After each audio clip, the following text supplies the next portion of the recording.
Negretti 6,5, ultime settimane per gustare le barbe di frate, verdura insolita e poco diffusa, da riscoprire per il sapore tipico, da acquistare in questi giorni. Arance 6, la produzione spagnola sta prendendo il sopravvento su quella siciliana, con arance comunque buone, specialmente da spremuta. Asparagi 7, il clima dell'ultima settimana rallenta la crescita dei turioni, buona la presenza di asparagi bianchi e verdi, con le eccellenze trevigiane. Banane 6,5, frutto esotico ma ormai presente tutto l'anno sui banchi dell'ortofrutta. La banana è un'ottima merenda per i vostri bambini.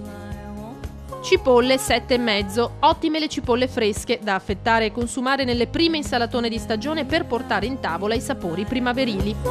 Erbe spontanee 7,5, le scampagnate favoriscono la raccolta di bruscandoli, scioppeti e rosoline. Per i più pigri sono disponibili anche dal vostro fruttivendolo. Fagiolini 5, primizia di stagione, fate attenzione alle provenienze perché la maggior parte arriva dall'Africa, primissimi arrivi anche dalla Sicilia.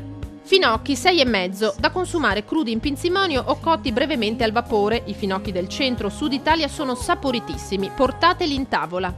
Fragole 7, frutto di stagione per eccellenza, le fragole sono da acquistare e da consumare quotidianamente, ricche di ferro e di sapore. Insalatine sfuse 7,5, freschissime e saporite, da acquistare a manciate giorno per giorno dal vostro fruttivendolo di fiducia, ottime le misticanze. Lattughe 7,5, gentile, cappuccia e brasiliana sono il simbolo della freschezza della primavera, prevale la qualità della produzione veneta. Pomodori 7, sempre buoni i pomodori siciliani, eccellenza in sapidità nella varietà merinda, ottimi anche i ciliegini, datterini e cuori di bue.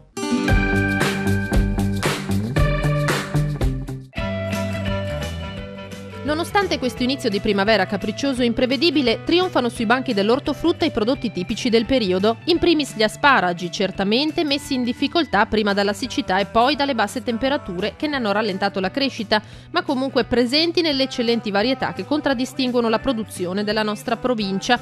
Infatti tra le 4 IGP e DOP italiane riconosciute a livello europeo, in provincia di Treviso ne abbiamo ben 2, l'asparago bianco di Cimadolmo IGP e l'asparago di Badoere IGP, per non parlare di tutta la produzione locale non certificata concentrata nella fascia pianeggiante tra Sile e Piave. Qui i nostri contadini curano con amore di anno in anno innumerevoli asparagiaie, in particolare quelli bianchi che conservano il candore in virtù della mancata esposizione ai raggi del sole. I cumuli di terra così abilmente preparati, in cui crescono i turioni, vengono ricoperti da teli di nylon neri per evitare che le punte dei germogli siano esposte alla luce e la raccolta viene effettuata al mattino presto o verso sera, quando l'irraggiamento solare è più debole. Per estrarli dalla terra i turioni sono tagliati alla base con un apposito strumento detto sgorbia. Devono poi essere lavati, divisi per calibro, regolati in lunghezza e legati nei tipici mazzi. Per riconoscerli più velocemente possiamo dirvi che l'asparago bianco di Cimadolmo IGP si distingue per il colore bianco alabastro, senza alcuna sfumatura colorata, unico nel suo genere.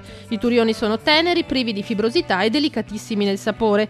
L'asparago IGP di Badoere può essere invece sia bianco che verde. Il tipo bianco è sì chiaro ma lievemente rosato nelle punte, il verde presenta una tipica leggera curvatura apicale e sfumature tendenti al violaceo. Acquistare informati si conclude qui.